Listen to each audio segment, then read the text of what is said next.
One of my big challenges as a therapist was learning how to care for a client genuinely without being overwhelmed by their problems, especially because I had a lot of clients with a lot of problems. This might be a big challenge for you too. You don't have to be a therapist to care about other people or struggle to balance their needs with your needs, especially if you struggle with codependency, people pleasing, and that sort of thing. But for both me as a therapist and you as a kind, caring person, the solution is the same, and it's very simple. You need to realize that you are responsible to people, but you are not responsible for people. Being responsible for somebody is something that happens when the other person is completely dependent on you and you have total control over what happens to them.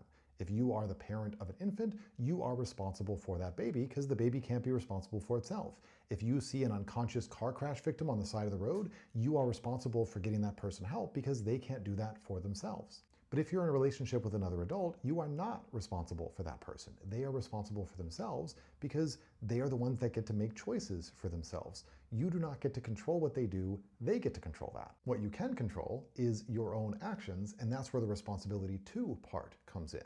You have a responsibility to act towards the other person in a way that's consistent with your values and the commitments that you've made to them.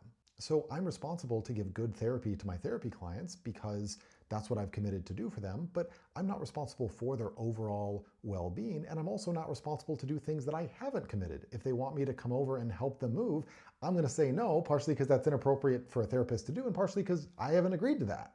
And this is what allows me to genuinely care for my therapy clients without being overwhelmed by them, because my focus is not in being responsible for the whole person.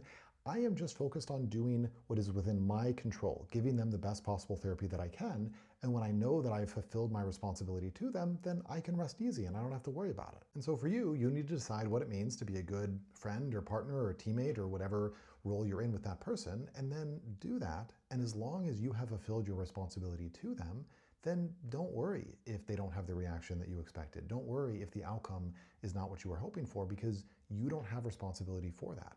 You just have responsibility for yourself, and you are only responsible to do the things that you are committed to do and are capable of doing. And this might seem mean to not do everything you possibly could for another person, but it's actually strategic. What you're doing is encouraging the other person to take responsibility for themselves, because they are going to be far more able to get themselves to a good place than you ever could. If you find this helpful, please give it a like and a follow. And if you think somebody else would find it helpful, please forward it on to them. Dr. Dan, signing off.